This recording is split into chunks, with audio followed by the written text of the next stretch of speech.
The air inside the Führerbunker is thick. Oil, damp concrete, stale sweat, burned paper. Electric bulbs hum weakly, their light yellow and sickly, trembling as artillery thuds somewhere above. Dust drifts from the ceiling with every distant impact, settling on maps that no longer matter. Adolf Hitler sits hunched at the long table, fingers clawed around a pencil worn down to the wood. His hand shakes, not violently, just enough to betray him. The tremor annoys him more than the explosions. The world he imagined is shrinking. Corridors feel narrower, the ceiling lower. A courier's boots echo, then stop. Papers are placed gently, almost apologetically, before him.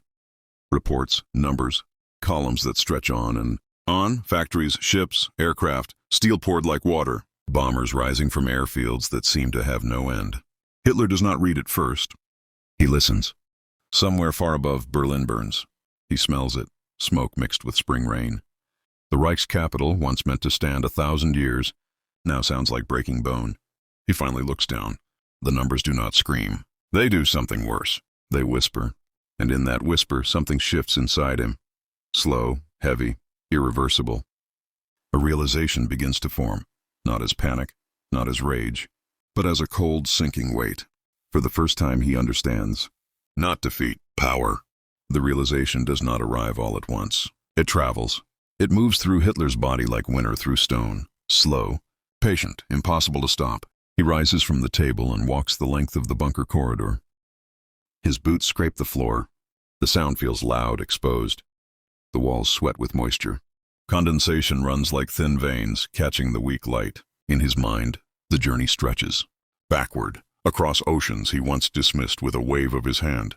America, a word that once tasted thin, soft, decadent.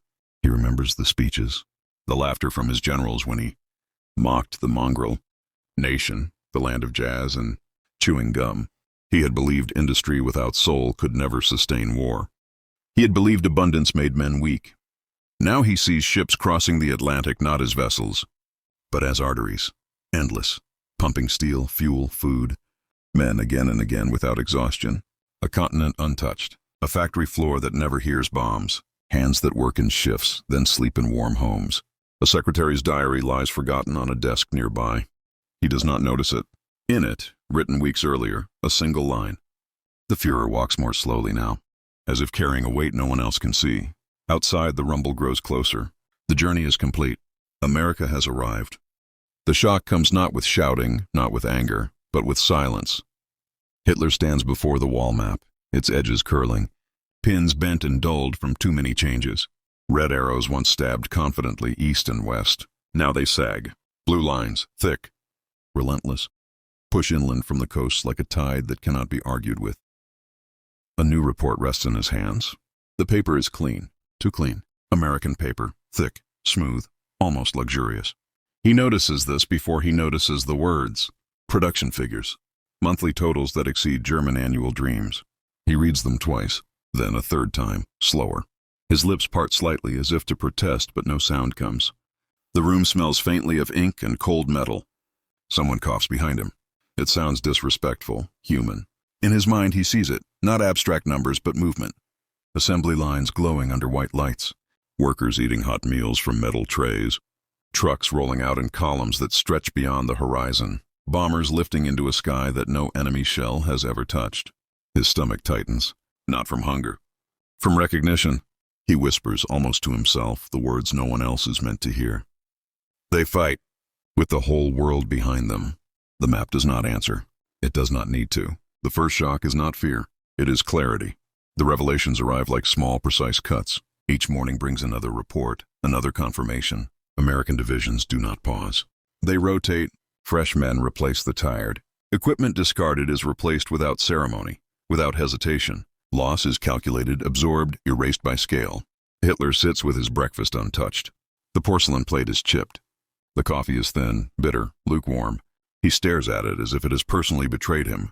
Across the ocean, he knows, men drink coffee that smells rich and dark. Sugar is not rationed there. Meat is eaten without counting the days between portions. Factories hum through the night, fed by electricity that never flickers. A stenographer later writes in her notebook.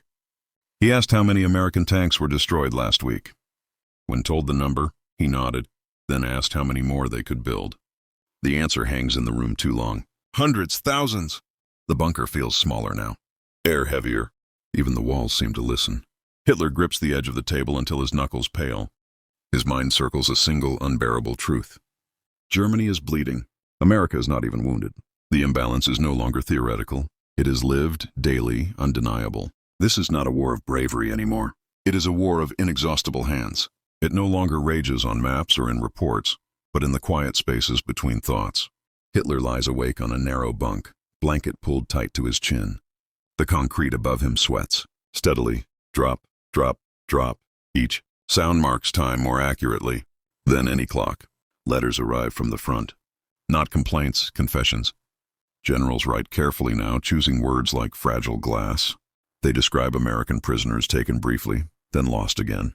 Men who are well-fed, clean, confident. They describe captured depots stocked beyond imagination, crates of boots in identical sizes, food packed with dates months into the future, medical supplies untouched by scarcity. One letter ends with a sentence that burns. They replace what we destroy before we can celebrate destroying it. Hitler folds the paper slowly. His hands tremble again. He remembers his own words, spoken years earlier, echoing back with cruel precision. Quantity has a quality all its own. Now that quality belongs to someone else. The psychological wound deepens. America does not merely fight Germany, it outlasts it. Smiles where there should be exhaustion, patience where there should be desperation. The most unbearable thought takes shape at last. This enemy does not need to be brilliant. It only needs to keep going, and it always will. The final realization settles quietly. There is no dramatic outburst, no smashed table, no shouted order, only a long silence so complete it feels ceremonial. Hitler sits alone now. The bunker is quieter than it has ever been, as if even the war outside is holding its breath. He takes out a notebook, one he has not written in for weeks. The pages smell faintly of dust and ink. His handwriting has grown smaller, tighter, as though the words themselves are trying not to exist. He writes a single line, then stops, crosses it out, writes again. We misjudged the Americans. The sentence feels insufficient. He stares at it, jaw clenched. What he means is larger, heavier, unforgivable. America was never weak. It was waiting. Waiting with oceans for walls. Waiting with factories instead of fortresses. Waiting with abundance so vast it made patience possible. A nation that could afford time, and therefore victory. He closes the notebook. Somewhere above, Berlin collapses one building at a time. The sound is distant now, almost gentle. He no longer flinches. In this final clarity, stripped of illusion, he understands the cruelest truth of all. Germany fought with belief. America fought with reality. And reality, once unleashed, cannot be negotiated with. The lights flicker, then steady, like America itself.